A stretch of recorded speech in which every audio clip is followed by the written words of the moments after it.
Okay. Thank you, Grados. Right, I'm going to disappear and I will leave you all to it. I'll still be here, but you won't be able to see me. So.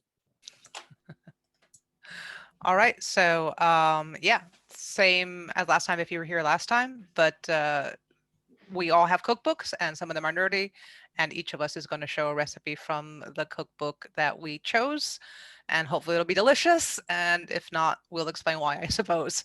Questions in the chat or in the Discord, and yeah, take it away. Do we decide Gillian or Fiona? No. Gillian. Okay.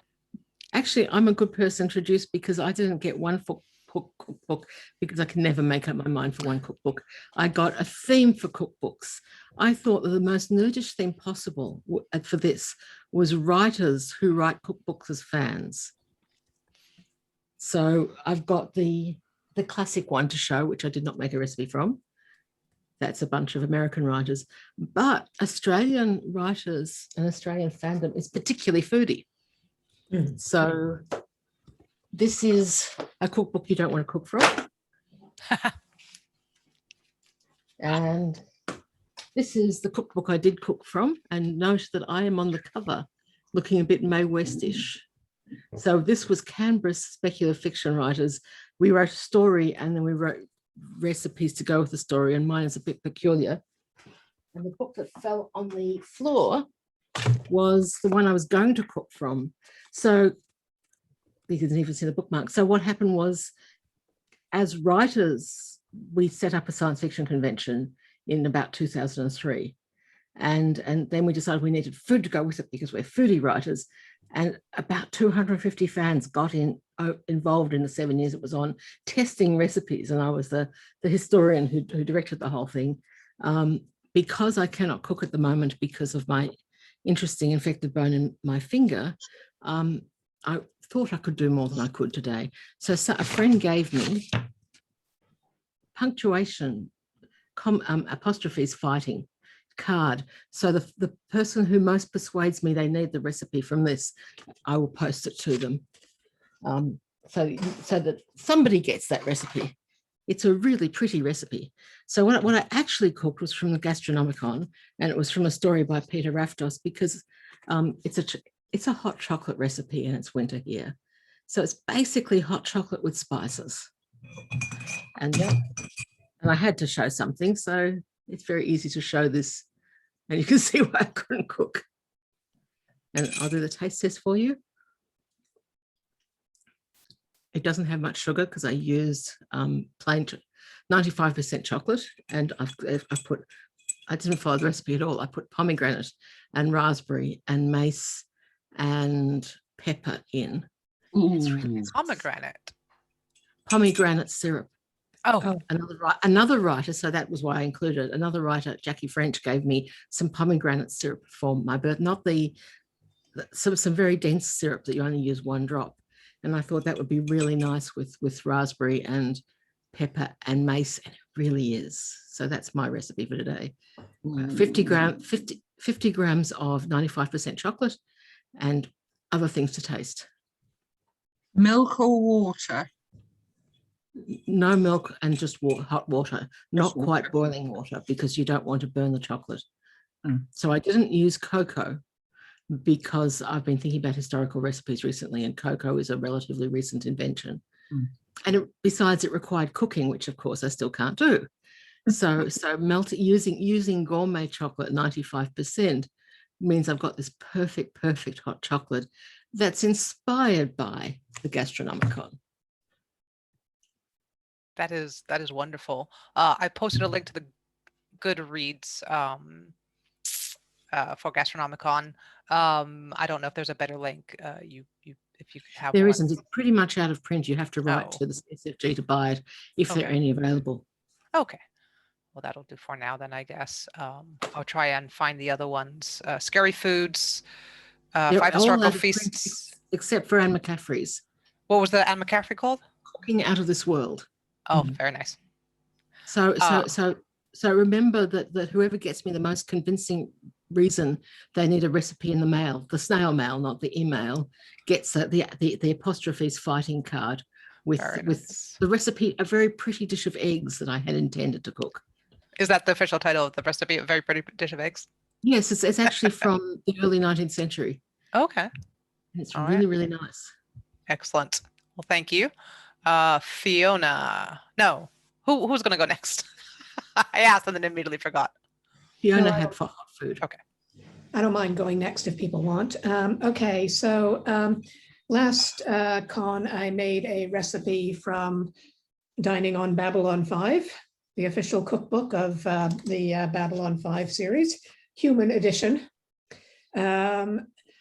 So I thought today I would do another recipe from it, possibly starting a trend that at Punctuation Con cookery panels, I make food from Babylon 5, because actually, you know, so far, every recipe I've made from it has actually been pretty good. No, I have not done the Swedish meatballs. I know they're the universal food, and there is indeed a recipe for Swedish meatballs in here under the Narn section. But today I'm part of the reason why I wanted to go on with this cookbook is because this has been a bucket list cookery item for me ever since seeing the episode A Distant Star, in which Garibaldi sources and cooks his father's bagna cauda for his birthday. And I immediately afterwards, Recart's Babylon 5 lit up with people wanting to know, what is this wonderful bagna cauda thing and how can I make it? And I read them all, but unfortunately at the time I was working for Parks Canada and living in a single room where my cooking facilities were limited to a very versatile crock pot, but it didn't really seem like the sort of thing one can use for bagna cauda. So I've never actually made bagna cauda, despite wanting to do so for years. And now I have bagna cauda. For those of you who are not familiar with the series and or with Italian cookery, is a kind of a fondue dish. So hence I'm also breaking out my wonderful vintage 1970s fondue set, which it kind of came in its box. So I love it. And I break it out at my 1970s parties as well. It is anchovies, garlic, literally 5 freaking tablespoons of minced garlic. So this is a garlicky recipe with melted together with oregano, basil, pepper. The recipe called for salt as well, but I'm like, anchovies are hella salty, so no way. Melted together with a cup of olive oil and 8 ounces of butter. Sorry, 4 ounces of butter, not quite that much. My GP had better not be listening anyway. And then what you do is you dip bread and vegetables in it. And so here I am about to take the plunge. I have to say it smells really good. This whole house smells of garlic, which I think is wonderful, though I'm not sure everybody would. This is really nice. Salt, garlic, fish, just the right lovely balance. It's all infused into the oil because you have to simmer the oil to let the flavors infuse. And here with lovely fresh Italian bread. Yeah, definitely worth smuggling the ingredients from Earth onto a space station and very nearly getting into trouble with both your doctor and your boss, as Garibaldi does in the series. So thank you everybody for allowing me the opportunity to check this item off my culinary bucket list. And if anybody wants the recipe, I will gladly photograph or scan it and put it in the Discord. So is that the Dining on Babylon 5? This is the Dining on Babylon 5 Excellent. recipe. I could have gone with one of the recipes from Recart's, but I thought this also means I have the opportunity to kind of carry on the series. Having made Centauri Spoo last con, I can now make bagna cauda, and yes, Griffin, I will definitely make the, oh darn, I am forgetting the Narn word for the Swedish meatballs, but I will definitely make them next time. Are they the spoo, or is the spoo No, something no, else? the spoo is scallops.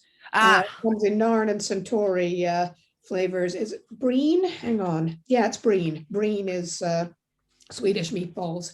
Every Yeah, thank you, Shana. Every species, one of the running jokes in Babylon 5 is that every species has a food dish that is vaguely like Swedish meatballs. That's not wrong. Yeah. And so it is, the recipe as served in the Zocalo is breen, but it is Swedish meatballs. And it was a pretty good recipe. So so I've never made fondue and I don't have a fondue pot. I assume without a fondue pot, it's probably a terrible idea to try and make fondue. Well, No, I don't have a fondue pot anymore either, and I just use the something only advantage to a fondue pot for something like this, I mean, you have to do the cooking on the stove anyway, the actual cooking. The big advantage to a fondue pot is, as you can see, it's got a little trivet underneath on which I have stuck a tea light. Okay, but you can, to keep it warm. I was gonna say a sake set. So if you don't have an actual fondue pot, you know, any pot that's reasonably light on a trivet that's big enough to hold it, and also it can also support a tea light or a little paraffin lamp. The fondue set came with an actual little paraffin lamp, but this is not the 1970s, so little sets of paraffin for fondue pots are somewhat harder to come by. So I am going with the tea light method. That seems sensible. All right. I quite like fondue, and actually have, again, an authentic 1970s fondue recipe book.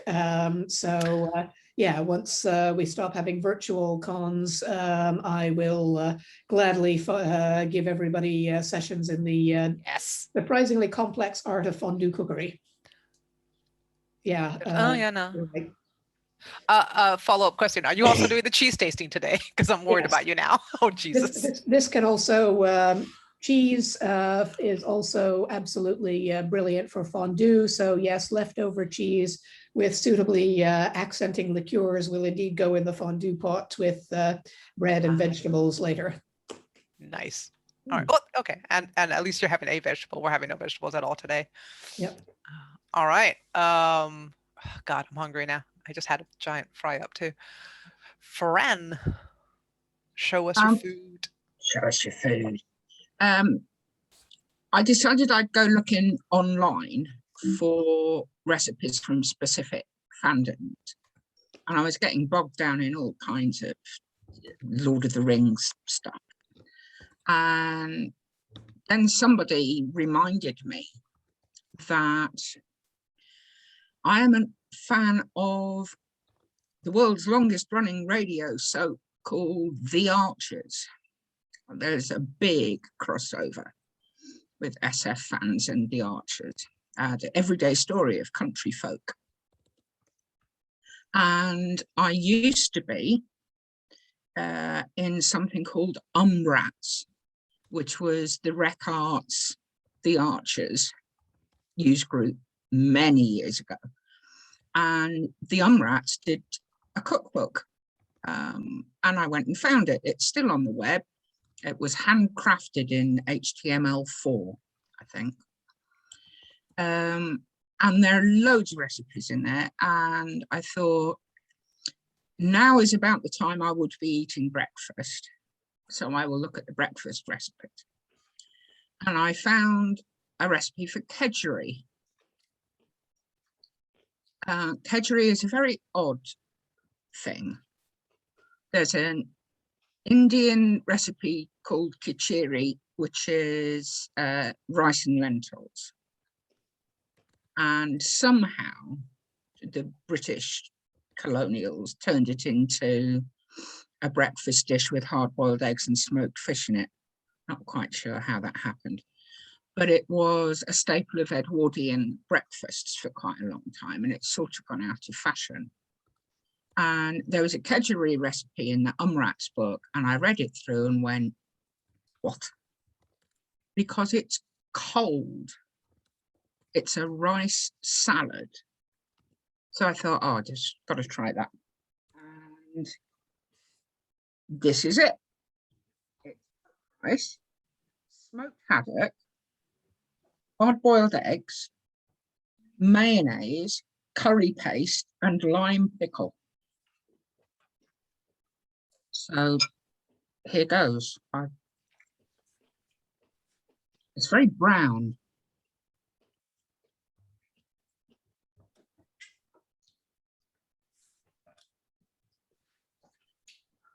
Quite nice. So is kedgeree usually served cold? Okay. All right. No. Okay. Well, no, because yeah, I had it for the first time at John's mother's parents' house. She made it, and I had never heard it before, and I thought it was very nice, but I didn't think it was cold. I usually make it with possibly some cream in it, sometimes smoked salmon instead of smoked haddock, and I love haddock. quite a lot of parsley Okay. as well. But this is something quite different. This is a very 1970s Abigail's party rice salad. Well, no, and it's funny you should say it because I just discovered rice salad because of the heat wave just now. Usually, like when we're making a light lunch, we have like a small pasta or small rice dish, but it was so hot. I was like, wait a second, I know you can eat rice cold because rice pudding and stuff. I'm like, I'll just make it cold. I'll just make like a basil pasta, basil rice, but cold. But we love haddock and we love kedgeree, so actually, that might go on the summer menu here at Shea Us. You do have to be a bit careful with rice. If you cook it and don't chill it quickly and efficiently, it is a very, very bad bacteria thing. But also, we do sometimes have leftover rice, and like I would rather probably eat it cold, than reheat it. So let me give you a story that will validate Fran's statement. I once worked in the Department of Primary Industries and Energy, and on Melbourne Cup Day, the secretary decided we needed to go back to work after lunch. So he gave us a fiesta from 12 to 2 where booze with food were brought in, and almost everybody in the quarantine service got food poisoning from rice. oh no. I probably should be more careful, and yet I probably won't. But it was the quarantine service, so it was appropriate in a way. My sister and her husband are food scientists. If they have something like an Indian takeout, they don't even try to chill the rice, they just chuck it at the end of the meal. They will not. Always. Oh no, well, I usually separate it first. Basically put what you want in your dish and then put it in the fridge. I wouldn't let it sit out. Yeah. I mean, in winter I might. I have very bad food hygiene practices. Me too. But I'm very good if I'm working in a cafe. Yeah, no, for other it's the usual, right? Like I take care of other people. Yeah, like fastidiously, for myself, I'm like, floor food. Maybe not with rice. I might not do that with rice. But yeah. So why mayo? I guess because it's a salad. Yeah, it's a binder. If I make this again, and I might because I've got double the quantity of key ingredients that I need, I think I might use a really thick yogurt instead of mayonnaise, and maybe put some coriander in it. And to be honest, I put a lot of fish in here and I can't taste it. I would be quite happy just to make a kind of curried egg rice salad. Better be nice with mackerel too. Yeah, we do the nice big tins of mackerel from like the international foods place near us, and like because that has a bit of, I don't know. I like haddock a lot, but I think mackerel has the more like in your face sort of experience. And thank you for posting the link. I think I've got that in the yes, the if anybody is not watching the Discord, that is where the links are mostly, just because it's persistent. If there were any questions, and okay, cool. It's not a reliable cookbook, I will say that. It was written by people who just went, oh, and then this. I don't know. I sort of appreciate those recipes sometimes, because a lot of recipes, at least online and in cookbooks, a lot of recipes don't they're like serves 8. Mm. And we're not a family of 4. So like sometimes like I have a recipe and then sometimes I'm like, that's still way too much, especially like breads and buns and things like that. So for relatively simple recipes, obviously you're making a cake, this doesn't apply, but if for relatively simple recipes, like this is sort of a rice and vegetables or, whatever, where you can kind of see what they're doing. What I want to know is what's going to go well with this. I have rice and I have, whatever, cucumber and something, and like what's going to combine well. So I appreciate a recipe that's like, look, you get tomatoes, you get, carrots, you get this, you chop them up, you put them in a pot. But So this one in particular, I looked at the ingredients list and went, yes, I either have or can easily get those things. And then I read the actual recipe where it says now stir in the mayonnaise, which is not in the ingredients list. oh yeah, no, I hate that. I hate that. I really, really hate, because I am one of those awful people who, I say awful people. I guess people writing the recipes don't care if it comes out or not, but I will look at a recipe, look at the ingredients, and kind of like eyeball because the times are always wrong, and like eyeball the rest of it, and then I'll just start it, and then I get to the last bit and it says, and now put in the fridge overnight, and I'm like, what? How can you do me like this? And like, yeah, it's my own fault, but oh, I hate that. Yeah. Yes, and now put in the tomatoes, which you marinated for 24 hours in this. Right. No. Marinating. Step by step. Yes. I've slowly over lockdown gotten better because I made more baked things. But all right. So speaking of baked things, so the book, I might have to draw my virtual background.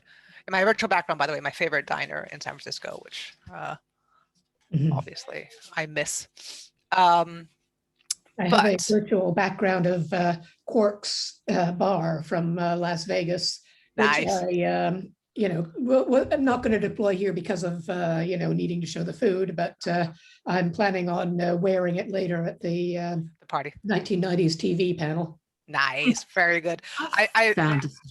There you very are. we went to do the it was the Deep Space Nine experience in Yeah, Vegas before it closed. So good, so good. So I'm so sad that they got rid of I that. know. I was so bummed that it closed before I could get a chance to go see it. Yeah. Someday they'll bring it back. All right, so let me turn off my virtual background. Someday they will invent time travel and Well, that'll be the least of our worries, I suppose. But okay, cool. So now you have my messy room instead. So I am using the Bakery Men Don't See, which is the Tiptree Award, now the Sideways Award, like fundraiser. They do a cookbook. I don't know how often they do them, but they've done several. In any case, this one, obviously all baked goods. I realized as I was flipping through, I wanted to do this one, I wanted that one, to look at these cakes, they all look lovely. And then I realized we're having the birthdays party that Fiona mentioned, and I wanted to make a cake for that. So I was like, well, maybe 2 cakes is a bit much. And I wanted a specific cake, so I didn't want to make the birthdays one from here. So I was like, I'll make cookies. And if you were here last time, you remember I almost lost my entire mind making cookies because I made very fiddly cookies. Oh, I made very simple cookies with very fiddly decorations. And I spent 3 hours piping cookies. Don't do that. That's a silly thing to do. So what I made instead was what this book calls Russian tea cookies, but I believe are called Russian tea cakes lots of places. They seem to be the same thing from my basic Googling. I'm not sure if that's visible. And they are gloriously simple. They are, they had the virtue, cat. Sorry, distracted by cat. Okay. They are, I looked at them and I have all these ingredients. I had bought walnuts for something recently and I had more than 3 ounces. So it's walnuts, flour, butter, lots of butter, and sugar. That's it. Mush it together, you cook it, you got cookies. Oh, I can't. Are these even visible? There you go. Cookies. Action. Now the first I made two. Well, I made them at the same time, but I made two sets because my cookie tin is not, my cookie sheet is not big enough, wide enough. So the first ones I just like plopped down and they came out sort of cookie shaped. The other ones I put in little, like, I think they're for John's mince pies. I don't know why we have this, but we have like one of those little cupcakey things that's not very deep. I'm sure there's a more technical word for it. And that came out like more like that. Now that I know they're tea cakes, which I didn't know at the point where I made them, I'll probably just make little balls next time and squish them down a bit so they're a bit rounder. But they're really good. They're very buttery. They're quite sweet, but some of that is the powdered sugar. The recipe's like it's 130 grams or something of sugar to taste.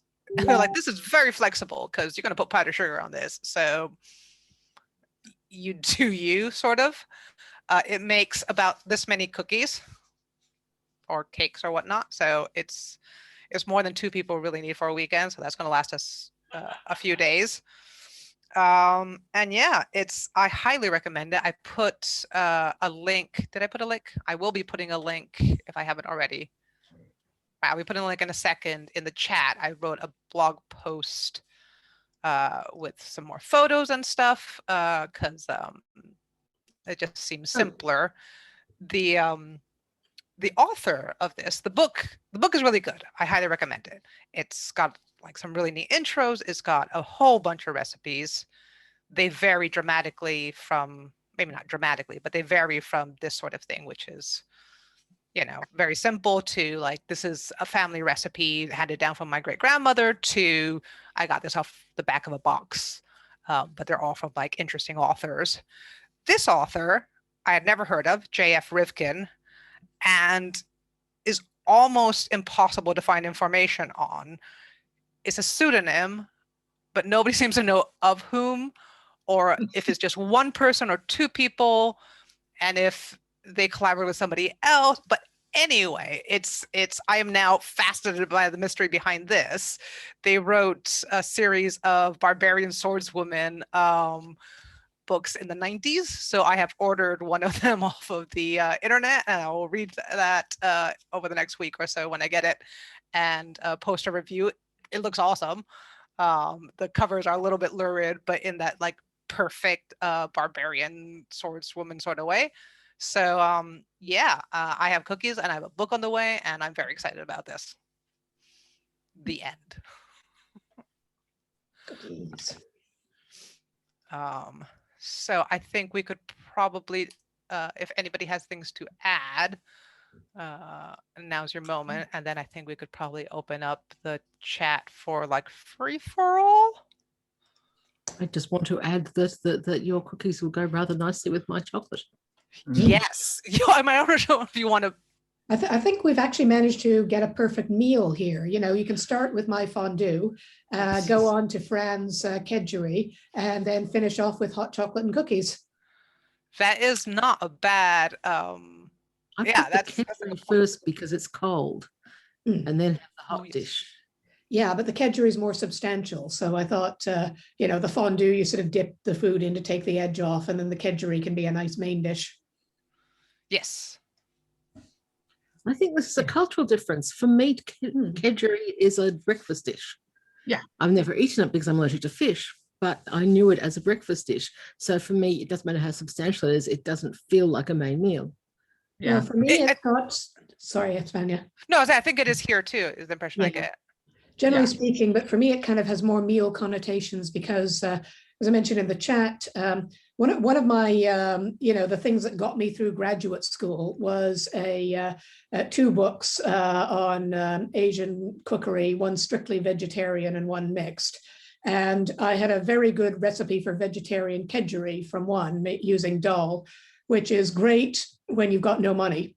And when you also have limited fridge space. So, basically you've just sort of got the rice, you've got the dal, onions also do fine. So one of my go-to hot meals, breakfast, lunch, or dinner when I was in graduate school was vegetarian kedgeree. So yeah. Kedgeree for Which is me yeah, very much which is British what it Empire. started as. Yeah. And I still sometimes make it for either comfort food or, can't be arsed to make something fancy food, still got, rice, still got dal, always got an onion, bung it in a pot, and there you go. It's good stuff. I just took a bite of these. I forgot how buttery they are. Mm. I say in my blog post, they remind me a bit of there's if you Google them, a lot of the recipes say they're holiday cookies, which I don't know if that's true or not. But there is a holiday cookie in Spain, which is a polvorón, which is essentially this, except it's almond, ground almond rather than or powdered almond instead of walnut, and it's olive oil or lard or something instead of butter, but it's same concept. And yeah, butter. Have another bite.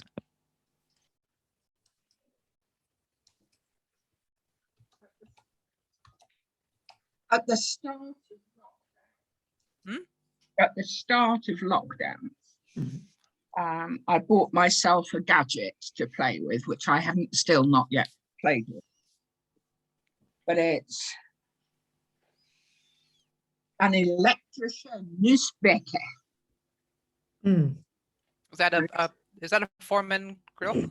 No, it's, I don't know if you can see.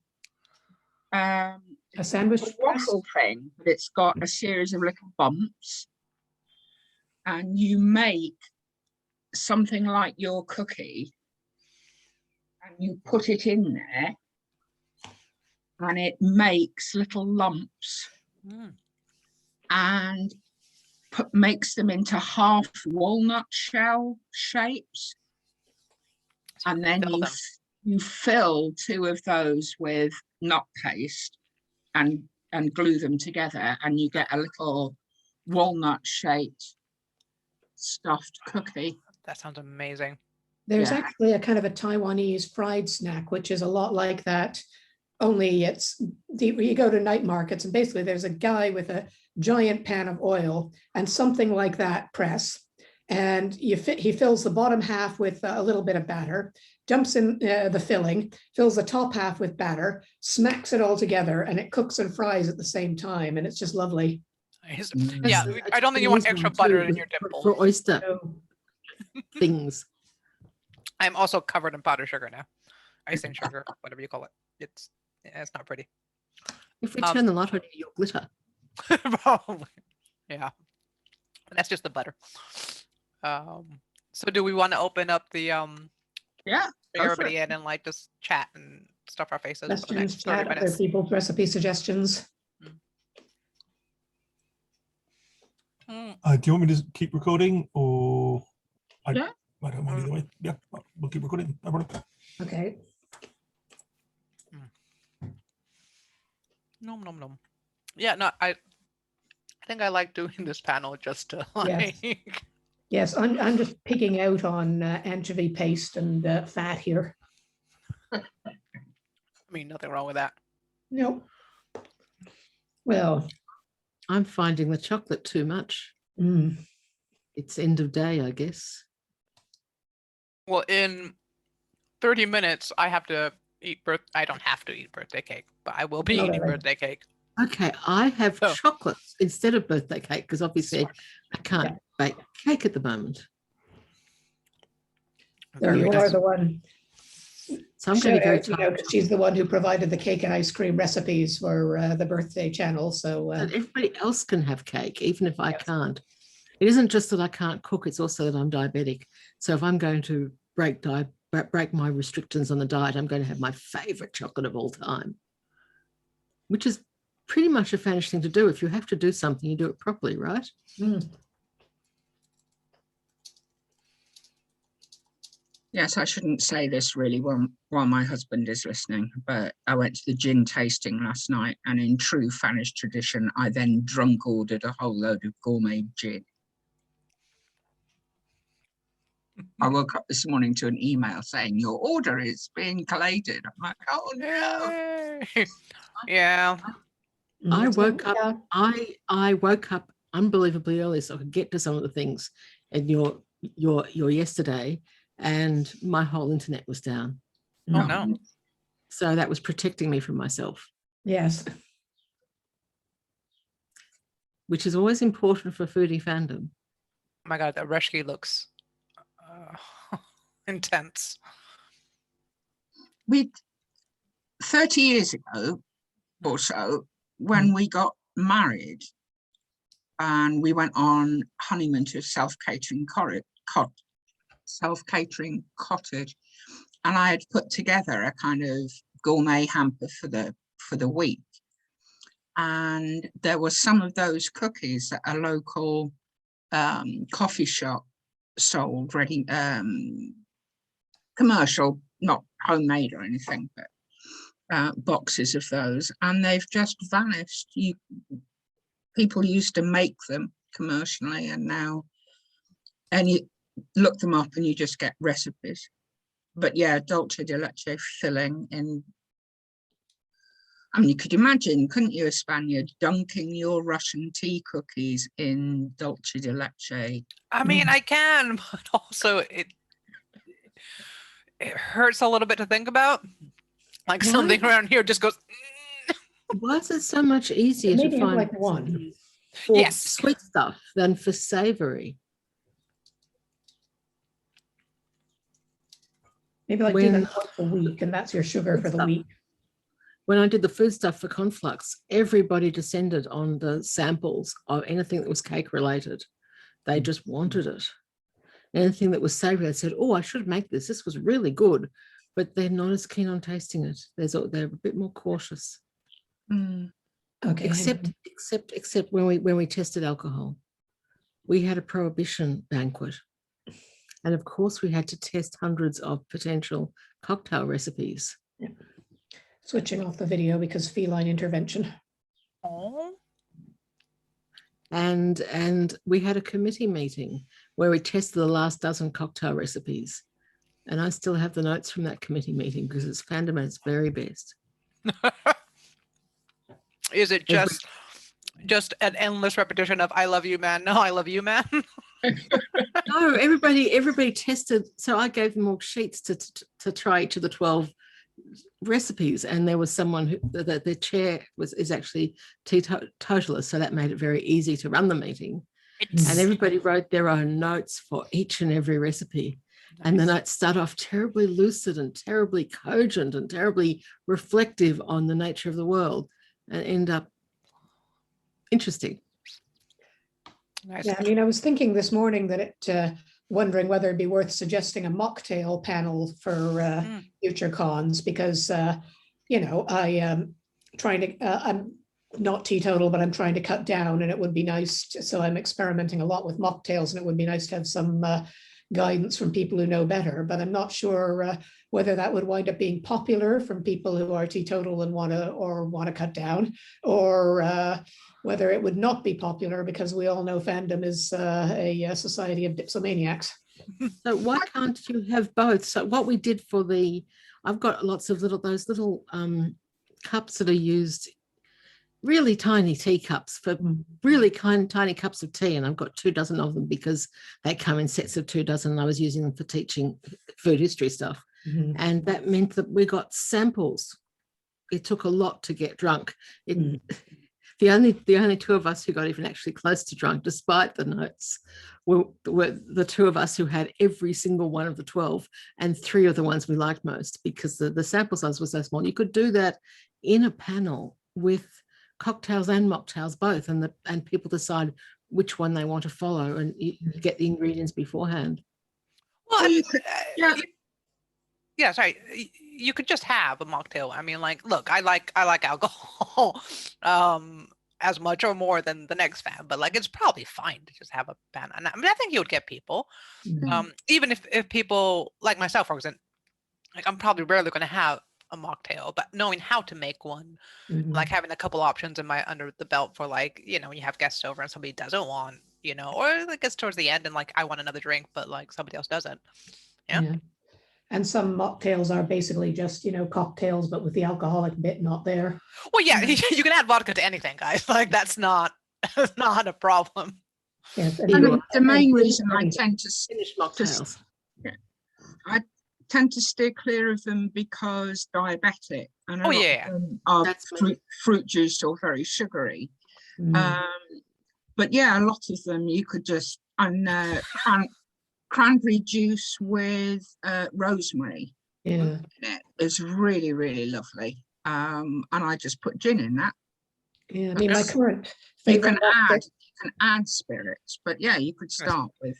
my current favorite mocktail is sort of a fake mojito, in that it's basically 1/3 Rose's lime cordial to 2/3 tonic water. Shaken. What is a liquid moomin, and why would I want to put it in my body?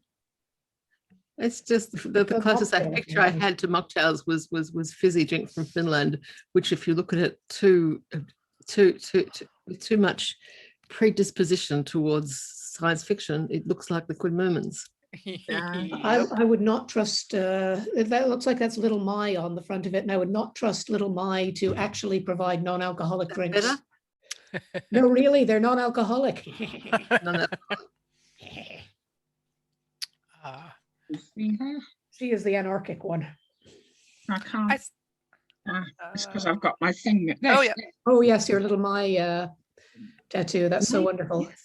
Maybe it would be more fun instead of having a mocktail session to have choose a particular fandom like the Moomins or Star Wars or whatever we feel like at that thing, and then have food and drink relating to it, including mocktails, and that way everybody's limitations are allowed for. Yeah, that's actually a good point. I'm that sort of, I guess, only tangentially related, but I'm not sure if y'all read The Lady from the Black Lagoon last year or year before, whenever it was. Well, that author is coming out with a new book, sadly later this year. It's not out yet, called Girly Drinks, which is the history of like gender drinks. So like especially like the the big sugary ones and whatnot. But obviously that's not enough genre related that it won't end up on the ballot or anything. But I wouldn't mind seeing a panel on that. But if we've got a theme that's related to a particular aspect of genre, then we could bring in anything that will back it up. That is true. We don't have to bring in books about that. We can bring in related ones. So, for example, if we have ice cream as a theme, sorry, I completely forgot I had lots of foodie. Almost like you're ready for this. Yes. No, I wasn't. I forgot I had it. So the bright one in the middle, if you look carefully, it's ice cream made of shrimps. So Smurf ice cream. Yes, yeah, I was going to say that's in Spain. That's pitufo, and I think I've seen it here as Smurf. So this was in France. Okay, it's weird that everybody's decided like it looks like a Smurf, and we're perfectly happy to make children eat. But nobody touched it. Have you have a look? That was I've never had nobody. Of it. Yeah, I don't know anybody who's ever tried it. I don't know what flavor it is. I assume blue. There was a British convention, a little fun convention many years ago. It was one of the best conventions I ever went to. It was spectacular. And one of the things they had was a soup tasting. And they got tinned soups and mixed them with a metric shit ton of food colouring. And you had to try and guess what soup it was. And there was one that was that colour, and it was unanimously declared to be Smurf soup. And everybody was quite happy with eating Everybody Smurfs. wants to eat Smurfs. This is evidence that Smurfs are basically edible. No, it is. Well, they're mushrooms, right? Didn't somebody say they were mushrooms because of the way they were produced or something? And yet, I may be making this up. There was a post someplace where somebody did the math on this. and yet Azrael the cat continually chases them with the intention of eating them. So I would assume they are actually flesh. Insects, maybe. Could be. Okay, if they're mushrooms, Aisha chases cabbage whites, and yeah. if they're insects, they're not kosher. But if they're mushrooms, they could be kosher. But no, I was going to say, wasn't there? I believe that there have been studies into food science that say like the color of the food will Yeah. actually change how you taste it. Yeah. When I when I was little, it wasn't my fault. I was the youngest. When I was little, one of my siblings served another one of my siblings mint ice cream. Mm. Would look like mint ice cream, but it was actually mashed potatoes colored yellow. It was so Yeah, disgusting. one thing I really can't get my head around. I mean, I have spent a lot of time in Germany, and the one thing I really can't. I love Germans. I love German food, but the one food I cannot eat actually is they have a fondness for making ice cream that looks like savory dishes. Why? And candy as well. You know, you can get candy cooked breakfast and ice cream cooked breakfast, and this thing called spaghetti ice, which is vanilla ice cream with raspberry coulis and white chocolate shavings, but dressed and constructed to look No, like spaghetti. Stop. And I can't eat this. I just cannot, you know, I Yes. love vanilla ice cream with raspberry coulis and white chocolate sounds heavenly, but I cannot stick my spoon into No. something that looks like spaghetti and is sweet and There's a history now- of tricky food. Yeah, Yeah. actual like I remember the first time I had garlic ice cream, and that's delicious. And there's like I'm not sure if it's still popular, but there was like a trend in Yeah. the Bay Area for like fancy ice creams. I think it's still Yeah. going, but like it was very hot like 10 years ago. And Humphrey Slocum did a bunch of like balsamic vinegar and salt and pepper, and they were really good. Yes, But, savory ice creams I have no problem with, you different. know, I mean, it goes back to Victorian times, you know, savory ice cream, roast beef ice cream, garlic ice cream, you know, Okay. that's something different. It's ice cream. The thing that got me with the German foods is that it's ice cream that is sweet, but is made to look like It's sort of- something. yeah, no, savory. that's something You about know, that that's really just upsets me. so- Yeah. When as I said, when I was 10, people came around and we asked them, did they want their tea white, black, or indifferent? And when they said indifferent, because they were being clever, I put food coloring in, and they could never drink it when it was green. Mm, It's weird. Quick side note, by the way, that interruption just now was the scavenger hunt. One of the items on the scavenger, this is related to food. One of the items on the scavenger hunt is deliver a cake to a staff member. And Costa just showed up at our door for John. So yeah, if you run a convention, you can get away with stuff, is what I'm seeing. I think John should now drink white tea made with purple food coloring. Purple's not, some people would drink purple, but almost nobody would drink the green. I tested this when I was 12. We made our own birthday cake. So I made a birthday cake that was the most impossible toxic green I could find. And then I covered it so thickly in icing that no one could see it. And everybody turned off the light when they ate it because they couldn't face it looking at while they ate it. Yeah, picking up on Lillian's, yeah, Chinese culture is fond of vegetable food that looks like meat. And again, you know, sort of it's not sweet, but it is interesting in that they go for the look rather than the taste. Like when I visited Beijing, I was served, among other things, vegetarian abalone. And I tasted it and I'm like, this is absolutely nothing like actual abalone in taste. And my hosts were like, yes, but it looks like abalone. And that's why it's vegetarian abalone. It's a thing. Yeah. I think it's because the vegetarian thing is often connected to being Buddhist. Yeah. This was from the people I was on a trip with. Yeah. So it's kind of a religious imperative rather than them actually not wanting to be carnivorous, something Yeah. like that. So like for a big dinner party, a big fancy meal, which Chinese people are always doing, it's actually good form to make vegetarian things that look like meat. I mean, I saw incredible elaborate ones. It was amazing. So, but yeah, what I actually said to Shayna, because I got the to everyone thing wrong, was if you take another part of Asian culture, right? When I was in Singapore, and I've also seen this in Japan, they will make anything into ice cream, right? Because it's just hot. You know, so I had Yeah. sweet potato ice cream and I had goat's cheese ice cream. And you can imagine the same thing, that they wouldn't find it particularly odd to disguise savory ice cream as sweet or sweet as savory. I'm just hypothesizing here. I can believe it. It's Singapore. And I suppose a lot of these things is what you're used to, right? Yeah, yeah. Because I was just thinking chocolate cigarettes. I loved those when I was a kid. Like I suppose if you weren't. Yeah. Yeah, like the idea of it now seems kind of off, and also I had completely Well, it's forgotten them cigarette, actually. you they know? were great. They were great. Like Wow, you that's got so the, like, weird. be sophisticated, and then you had chocolate. I think they what else? got rebranded in this country as matchmakers. It's just a new thought. Yeah, I when thought when I matchmakers when were I was basically Pocky. Well, Yeah, yeah. It's not the same though, because the Camel chocolate cigarettes that we Right. had the feel of cigarettes. Right. So They when had the little my wrapping father stopped paper, and they smoking, came in a. he could eat it and pretend, whereas Pocky, you can't do that.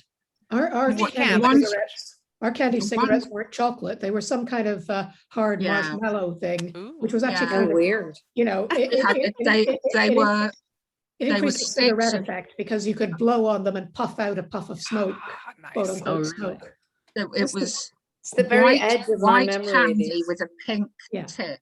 Yeah, So that's it the looked ones, like yeah. a lit cigarette, That's and really you got cool. them in little cigarette Little cartons. cigarette but no, boxes. They looked like weren't Lucky That and Strikes. realistic looking cap guns. What happened? What, Jesus. well, you know perfectly well what happened to No, me. I know. Police, mistaking a kid with a cap gun for. Yeah, no, I am aware of what actually happened. yeah. It was, yes, I was being ironic. Yes, those are both Yeah. very terrible ideas that we should. Yeah. Also, make alcoholic. having fired starter pistols, even something with a tiny bit of black powder you don't want around a child. They can find ways of killing themselves with anything. Oh no, and also yeah, Yeah, like yeah, you could yeah, get yeah, the yeah, if you had the that's- revolver ones, Yeah. you could take the gunpowder because they have tiny bit of Yeah, I remember those. gunpowder Yeah. of some type, and you could collect quite a bit of that if you were Yeah. a resourceful child with too much time and Yeah, supervision. I remember those little, in one of these things where I sort of look back and think, my God, why was infant mortality not higher back then? It probably was.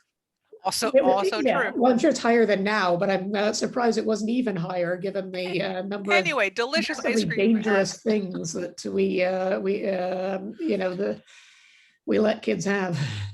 And I'm we've got giving like it- 5 minutes left, and we should probably end on a Yes. delicious food rather than child death note. I'm giving you Well, pictures of Child the covers of death, child death. adult death, Sorry, artery I'm still failure. a bit. Yes, drunk, no I think. kidding. So yes, I appreciate all the recipes. I will probably actually make something like the kedgeree because, like I said, the tins of mackerel. I love Oh. mackerel, and we're always trying to find like new ways to use it for stuff, and sometimes Yes. I don't have to do that much cooking with. I guess I still have to cook the rice, so it's all the same. Well, I buy those packs of ready cooked rice that you can just zap in the microwave. Yeah. Tilda do them, supermarkets do them, because it's portion controlled, it's far less mess, and you can just rip them open and use it as cold rice. That makes sense. Yeah, but they we're on taste a- weird. Do you not we're- think, Fran? I tried those when they first came out, and they taste disgusting. Like boiling the bag I from the think 70s. the I clue mean, in I've- that, Lillian, is first came out. Oh, right. Have they improved? They've improved it, and you can get all kinds of In different any case, grains rice. and things. Yeah, but rice. What I've really enjoyed about eating that, But yeah, I'm trying to kedgeree, reduce my actually, packaging, so we get Yes. like 10-kilo bags and go But firmly I- nuts. because of the diabetes and no carbs thing, we very rarely eat rice, so it just takes up storeroom. What I've enjoyed about that kedgeree is coming across the little chunks of lime pickle. Mm.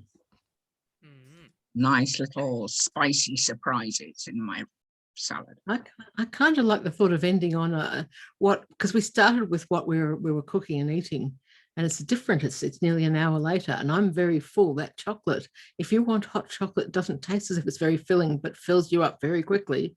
That's a good way of doing it. Nice. I never Yeah. want to see food again. Well, and I like hot chocolate with things added. I like a little Aztec or Mexican hot chocolate and that sort of thing. Okay, folks, we've got about 5 minutes if you want to go on any longer. Well, I'm probably going to have to go in a sec because I'm hosting and basically emceeing the birthday panel. So I should probably I the gotta go birthday cut party. my So I should cake. probably go and set up. I'm Oh. involved in that too, aren't I? Yes, I you should are. enjoy it. I'll stop. However, I'm the responsible